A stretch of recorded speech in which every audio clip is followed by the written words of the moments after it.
Christians have been trying to figure out for centuries, is divorce and remarriage ever the right thing to do? For some, that's just an intellectual discussion, but for others, it's a huge, unexpected reality in their lives. Welcome to the Only You Forever podcast. If you want to build a thriving, passionate marriage, we've got the research, the truth, and the answers you've been looking for. And now, here are your hosts, Caleb and Verlinda Simone Gendel. Hey everybody, this is episode number 22, and we're going to try to answer the question, is it ever right to divorce? And I say try because this is a really tough subject. Yeah. And like our purpose for Only You Forever is that nobody ever gets to this point. Yeah. We want to work on preventing. Yeah, for sure. But we know there's some of you in our audience, and this is where you're at. This is your story at this moment in your journey. And we hope that what we go over today helps you clarify some of the issues that you're facing and gives you some direction and help for that. Yeah. So before we go there, Verlinda, let's just talk for a moment about our e-course. Mm-hmm. So we're pretty excited that we're coming out with a 3-part webinar. And you'll be able to see us teaching live on the webinar, and we'll be able to ask questions. We're going to be dealing with the subject of communications.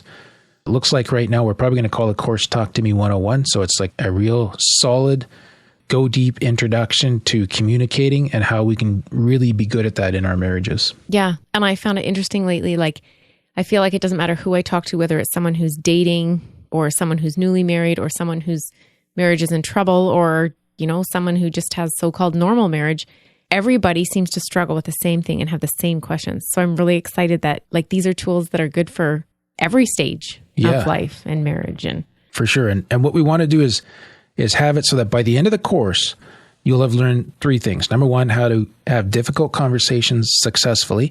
Number 2, how to get unstuck from the gridlocks in your marriage. And number 3, how to create and maintain connection. So this is the first time we put something like this together.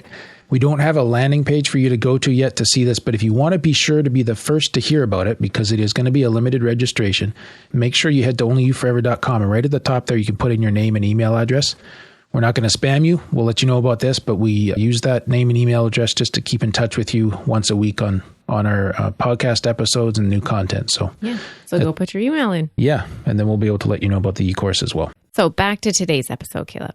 Yes. Is it ever right to divorce? Well, back in episode 13, we answered the question, is it ever okay to say, if you do such and such, I'm going to divorce you? Right. And that was more like the little things and people were just saying it out of anger and it wasn't a real... More shallow threats. Yeah, exactly. Yeah. So today it raised a question from one of our listeners who wrote us to ask, in a real situation where there's been repeated infidelity over several years, is it okay to say, if you do this one more time, I'm going to divorce you? And the comment that this listener provided for that was, once you say that, the whole nature of the relationship changes. Mm-hmm. It just changes the landscape entirely. Yeah. So that's a huge thing. Yeah. Well, let's go to our current position right up front.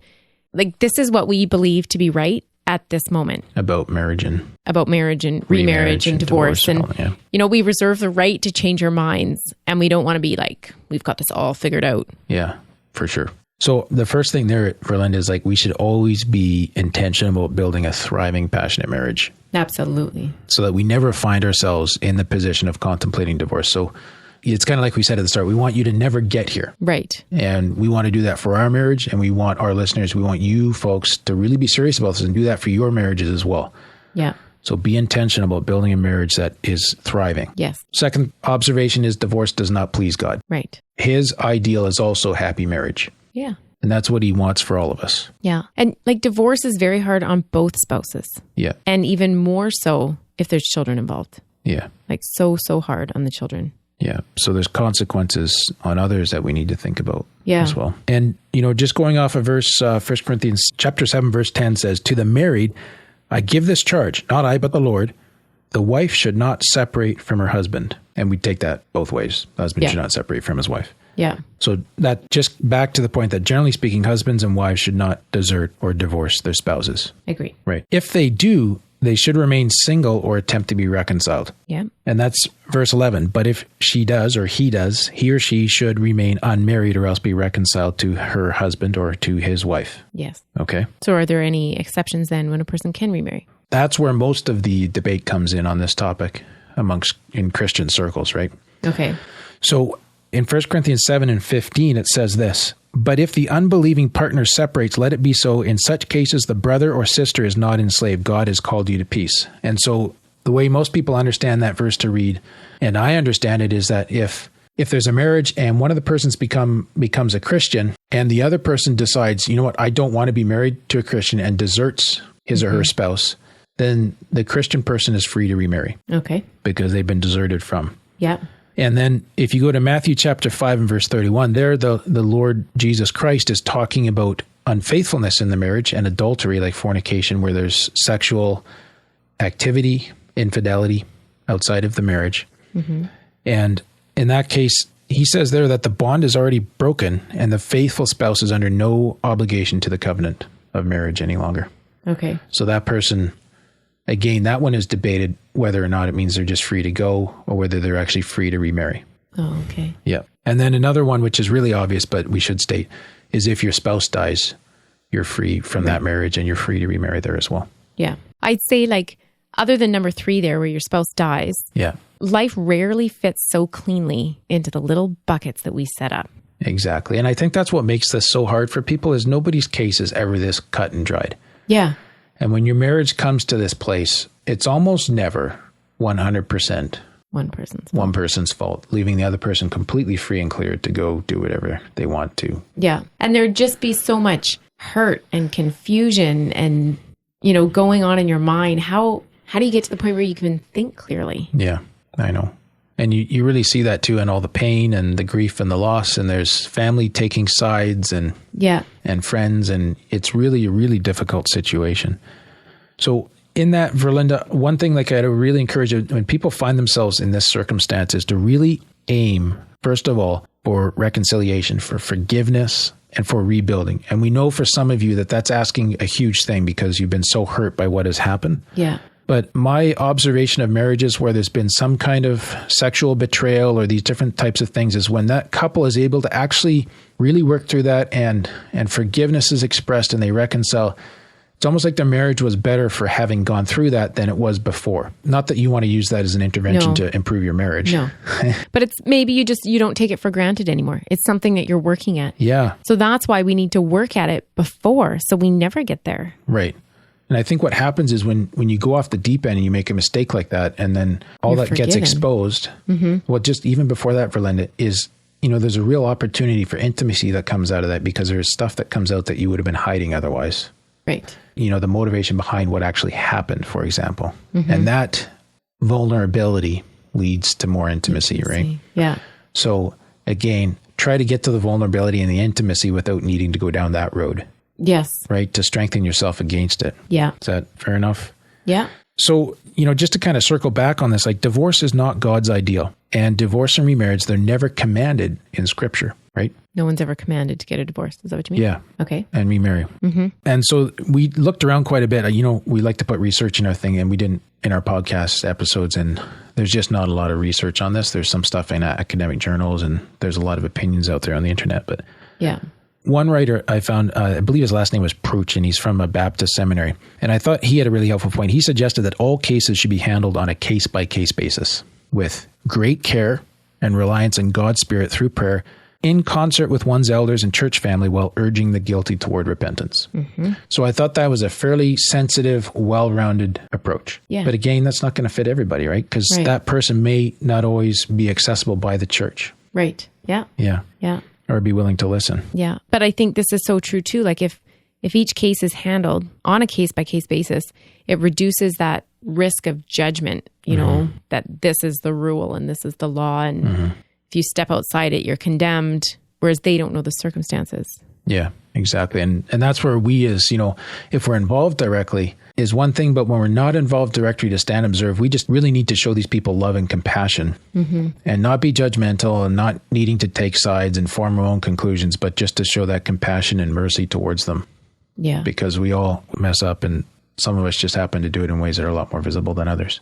Yeah. Yeah. So I think for Linda too, like another thing that sort of came to mind as we were going through this and thinking about it was maybe one thing we can be doing when people and we're working with people, or we find, or somebody finds themselves in this place, is more emphasizing separation and really kind of suspending or putting that divorce decision on hold and kind of putting it out there while we work through some kind of process of trying to reconcile, trying to restore the relationship. Right. So often, I think back to some of the circumstances, even of people that you've come across socially through like other school moms and that type of thing.